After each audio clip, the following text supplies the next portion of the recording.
कैसे हैं आप? उम्मीद करती हूँ अच्छे ही होंगे। तो आज मैं आपको क्लास 12वीं का दूसरा लेसन द्विध्रुवीयता के अंत का बहुत ही महत्वपूर्ण टॉपिक करवाने जा रही हूँ, जिसका नाम है शॉक थेरेपी। ये बहुत ही मुश्किल टॉपिक है, लेकिन अगर आप एक बार मेरी वीडियो देख लेंगे तो इसे कभी नहीं भूल पाएंगे। अगर आपको मेरी वीडियो पसंद आ रही है तो चैनल को सब्सक्राइब करना, वीडियो को लाइक करना और बने रहिए चैनल के साथ। तो चलिए मेरी वीडियो की तरफ। तो आइए आज हम पढ़ते हैं द्विध्रुवीयता का अंत का दूसरा भाग। पहले भाग में आपने जाना सोवियत संघ का विघटन और उसके परिणाम के विषय में। तो आगे हम पढ़ते हैं कि उसके परिणाम के बाद क्या क्या होता है। तो सबसे पहले हम देख लेते हैं शॉक थेरेपी। शॉक थेरेपी का अगर साधारणतः अर्थ देखा जाए तो ये है चोट पहुंचाकर उपचार करना या कष्ट पहुंचाकर उपचार करना। ठीक है, कई चीज़ें ऐसी होती हैं कि उनका इलाज जो है कष्ट पहुंचाकर ही होता है। ठीक है, ये जो मॉडल है ये विश्व बैंक और अंतर्राष्ट्रीय मुद्रा कोष ने निर्देशित किया था। इसका जो सिद्धांत था वो क्या है? एक तो मुक्त व्यापार और निजी स्वामित्व। जितनी भी संपत्ति है उस सभी पर जो है निजी स्वामित्व होगा और जो व्यापार है वो मुक्त होगा। इसके जो उद्देश्य रहे वो क्या रहे कि सोवियत प्रणाली से मुक्ति। सबसे पहला तो यही है कि जो सोवियत प्रणाली है उससे मुक्ति मिल जाए। अब सोवियत संघ का विघटन हो गया तो सोवियत प्रणाली जिन भी देशों के अंदर थी उससे भी वो जो है पूंजीवादी समाप्त करना चाहते थे। दूसरा क्या है कि पूंजीवादी अर्थव्यवस्था को बढ़ावा, ये समाप्त हो जाए और ये बढ़ जाए। ठीक है, तो पूंजीवादी अर्थव्यवस्था को बढ़ावा दिया जाना इसका उद्देश्य रहा। और तीसरा रहा लोकतंत्र लाना। जितने भी सोवियत संघ के देश थे उनके अंदर जो भी कम्युनिस्ट पार्टी थी उनको हटाकर वहां पर लोकतंत्र लाना इसका उद्देश्य था। तो इन सब कामों को करने के लिए शॉक थेरेपी के माध्यम से कुछ कदम उठाए गए, या ये कह ले कि ये शॉक थेरेपी की विशेषताएं हैं। तो क्या क्या विशेषताएं रही? सबसे पहला है राज्य की संपत्ति का निजीकरण। जितनी भी राज्य के अंदर संपत्ति थी पहले क्या थी? वो सामूहिक संपत्ति थी, राज्य का उसके ऊपर नियंत्रण था, लेकिन उसको क्या कर दिया गया? उसका निजीकरण कर दिया गया। ठीक है, दूसरा क्या है कि मुक्त व्यापार नीति। एक मुक्त व्यापार कर दिया। कहीं कोई मतलब जो राज्य के अंदर भी व्यापार करना चाहे या बाहर व्यापार करना चाहे, व्यापार को बिल्कुल मुक्त कर दिया गया और उसके ऊपर जितने भी नियम कायदे कानून लागू थे उनको हटा दिया गया।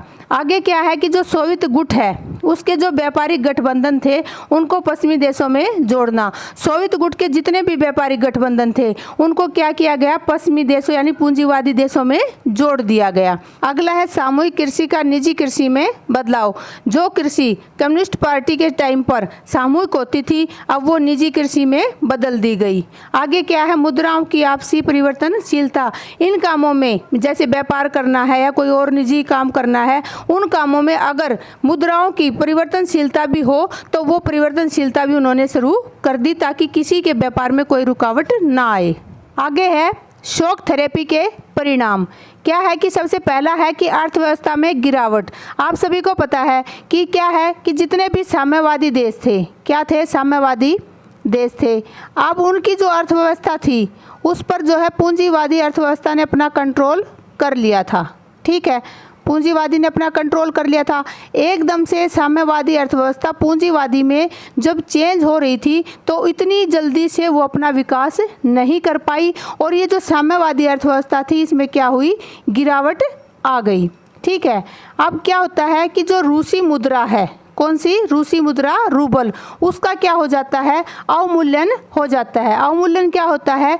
रुपये के मूल्य का गिरना अवमूल्यन कहलाता है। कि इसमें क्या होता है कि रूबल का जो है अवमूल्यन हो जाता है, इसका जो मूल्य था वो नीचे आ जाता है। तीसरा क्या हुआ कि जो खाद्यान्न है उसका आयात होना शुरू हो जाता है। क्यों हो जाता है? क्योंकि जब सोवियत प्रणाली थी तो उसमें क्या होता था? सामूहिक कृषि होती थी, इससे खाद्यान्न की कमी नहीं रहती थी। लेकिन जब ये निजी हाथों में आ गई और छोटे छोटे एरिया में जो है ये खेती होने लगी तो इससे क्या हुआ? खाद्यान्न की कमी आने लगी और खाद्यान्न का आयात करना पड़ा। उसके बाद आता है औद्योगिक ढांचे के चरमराने से 90% उद्योग निजी हाथों में आ गए। क्या होता है कि जो औद्योगिक ढांचा है वो इतना चरमरा गया, वो अर्थव्यवस्था इतनी गिर गई कि जो 90% व्यक्ति थे, ठीक है, उन्होंने क्या किया? अपने जो उद्योग हैं उनको निजी कंपनियों, निजी फैक्ट्रियों के हाथों में सौंप दिया, बेच दिया। ठीक है, और वो इतने सस्ते दामों पर बेचा कि इतिहास की सबसे बड़ी गैराज सेल इसको कहा जाता है। ठीक है। अब क्या आता है, समाज कल्याण व्यवस्था समाप्त। पहले क्या था कि राज्य के नियंत्रण में थे सभी जो उद्योग थे वो, तो लोगों के बारे में जो है सरकार सोचती थी। लेकिन अब जब निजी हाथों में सब कुछ आ गया है तो वो निजी जो हाथ हैं, निजी जो कंपनियां हैं, वो किसी के कल्याण के बारे में ना सोचकर अपने हित के बारे में ही सोचती थी। इससे क्या हुआ कि समाज कल्याण की जो व्यवस्था थी वो बिल्कुल समाप्त हो गई। अगला है मुद्रास्फीति के कारण लोगों की पूंजी समाप्त।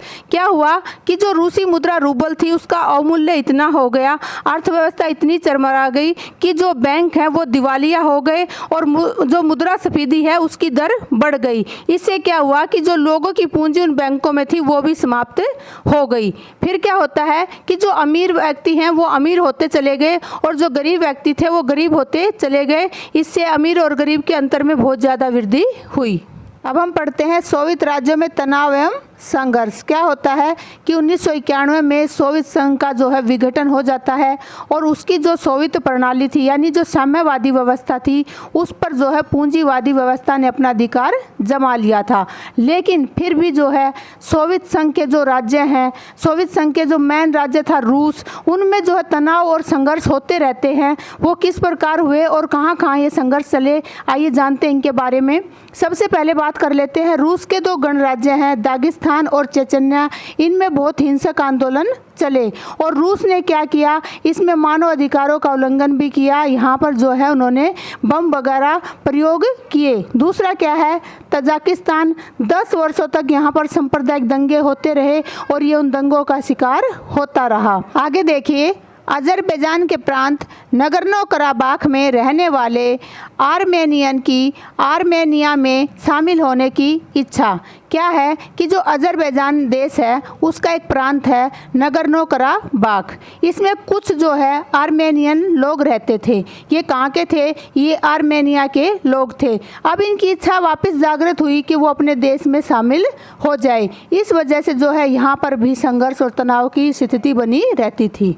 अगला है यूक्रेन, किर्गिस्तान तथा जॉर्जिया में शासकों ने अभिजन के विरुद्ध विद्रोह किए। अभिजन क्या होता है, विशिष्ट वर्ग होता है, कुछ व्यक्तियों का समूह होता है जो बहुत अमीर होते हैं और उनका जो है पूरी सत्ता पर नियंत्रण होता है। तो इनके खिलाफ जो है वहाँ के शासकों ने विद्रोह किए। अगला है चेकोस्लोवाकिया में विभाजन। चेकोस्लोवाकिया में क्या हुआ, विभाजन हो गया और चेक और स्लोवाक वहाँ पर 2 राज्य बन गए।